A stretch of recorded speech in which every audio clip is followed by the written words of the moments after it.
Hi, my name is Wayne Clement, and welcome to the second show of Racine Ruins. I really appreciate the response I got for the first show. Thank you. Appreciate the comments left on the blog. You see that address on the lower thirds of this, and please come by and check it out. I really appreciate the comments a lot of what people had to say, both good and bad, because I can't prove the show unless I hear from you guys out there in the audience. My thanks again to Car25 for filming this for me. I appreciate that a lot. And again, people, as I said before in the show, I'm going to say this so again boldly, is unless we start communicating with our city leaders, such as our mayor, our alderman, and say, keep Car25 the way that it is, it's going to go away. I fully expect, if things don't change radically and quickly, that this station will be outsourced to what I'm going to refer to as FOJs, Friend of John. So we have to go, me and Mayor Racine. So we need to keep careful looking at what's going on here and keep, in my opinion, Car25 the way that it is. Now, just remember, too, people, this is a show of opinion and diatribe, entertainment only. My views and my guests' views, which we have one today, are our own. Your views may differ, your knowledge may vary. And anyway, everybody out there, just remember to have a great day. So, no further ado, let us introduce you to the famous future assemblyman from the 6th District, right? Right. The good-looking, the famous Randy. Bryce. Yay! Thank you. Pleasure to be here. I Pleasure. appreciate the invite. I'm very happy to have you here. Now, we met under unique circumstances. We met at a City Hall meeting, did we not? Yes, we did. Can you tell us a little about that meeting, what it was about? The meeting was the city council had, stepping back, the city council had told the city workers that we were expecting Act 10 to be, down the road. In order to, and what that would have done would have been taken away their rights to bargain with management for a contract.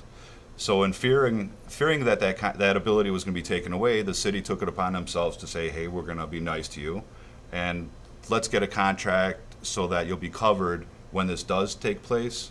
You'll be covered until the year 2014. I got a phone call from some city workers, and they told me that city council is going to have a meeting, and they decided that they're just going to ignore this contract that they signed with us. So I went, to let the city know that, first of all, this is a legal binding contract. Yeah. You don't decide you want to buy a car, sign a contract for that. A little bit down the road, you're like, well, I'd like to put a swimming pool in my backyard. And then after seeing what the payments are going to be on a swimming pool, decide that you're being charged too much for the car and ignore that payment. I think, if anything, they should have, they didn't need to be as helpful or as nice, whatever word you want to use for what they did.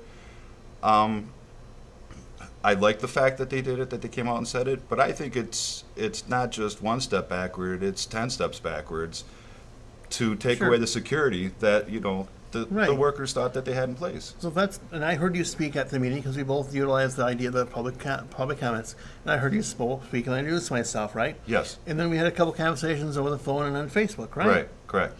And that's how you came on this show today. Yes.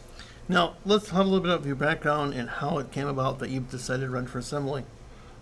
For the past 16 years, I've been an iron worker, and a lot of people confuse iron workers with steel workers. Iron workers put it up, steel workers, work in the factories with the foundries. They have other jobs that are associated with their union as well. I'm a 3-year veteran.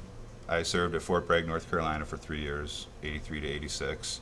And I've just been very concerned with people that work for a living. I know what I do involves a lot of danger, and every year we're within the top 3 to 5 jobs of as far as most dangerous professions.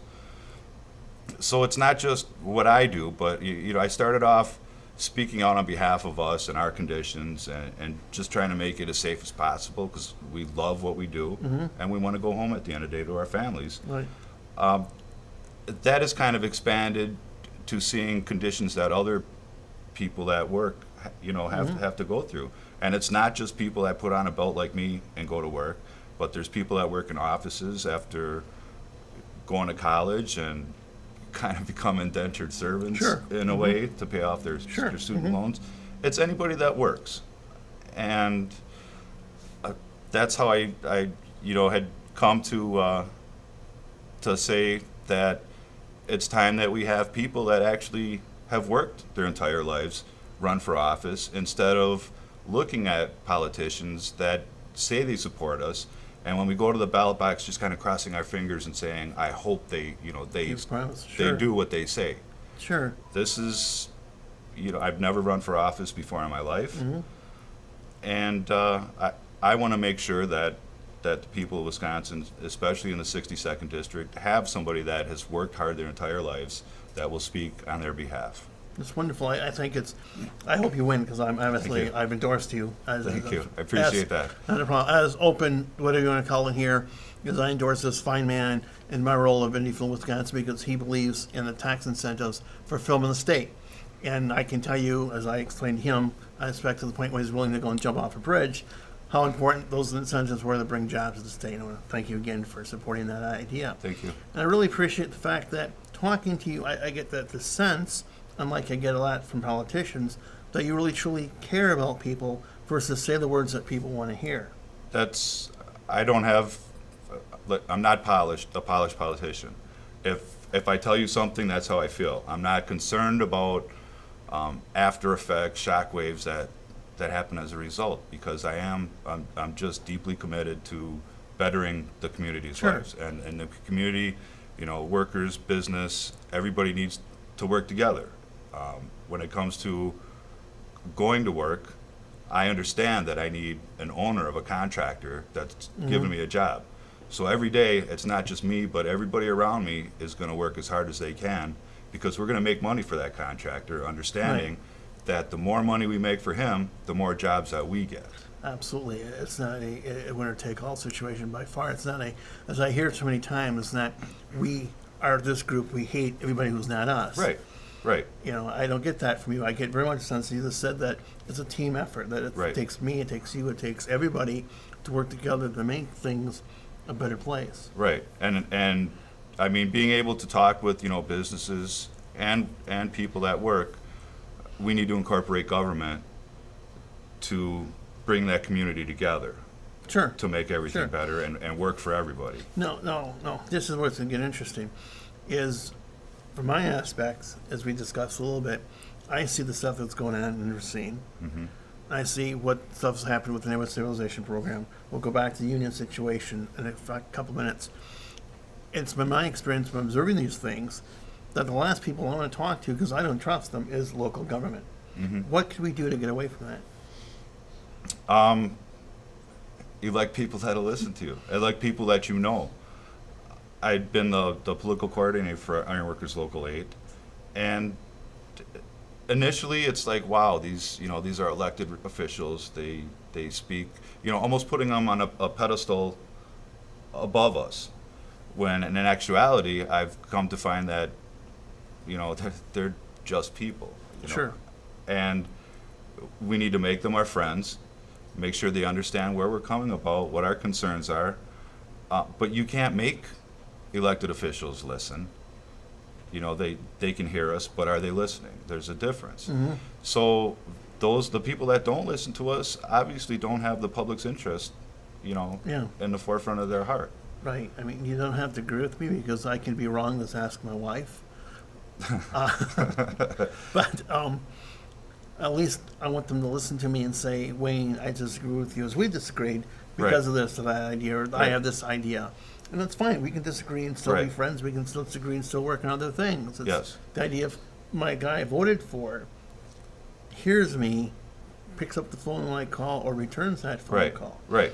I mean, a sidebar, I'm going to really miss a lot Representative Turner. Yes, absolutely. Every time I called him, he has called me back. Every time that I needed something, he was there, or he had somebody get a hold of me and say, Wayne, I hear this is what the situation is, this is what I can do to help, or here's the information that you were looking for. Mm-hmm. You can't beat that. I don't care if you're a Republican, a Democrat, an alien from space. Right. That's what I'm looking for my representative. And it's not, there's a lot of spin going on both sides. Mm-hmm. It's not, one side that has the market on spinning something to make it look good. And that's why I feel it's very important to be honest about what's going on and to be able to say, yes, this is why I support something. True, there are some side effects that might not be so good, but I think the good outweighs the bad. Absolutely. And here's the total picture. Right. Yeah. And let me know, because I'm not a rocket scientist. Right. I don't play one on TV.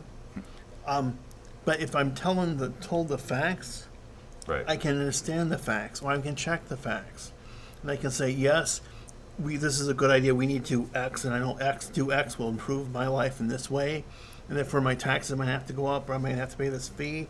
I understand why. Fantastic. Right. But I'm so tired of being told this will solve all your problems, and say, what? What now is happening?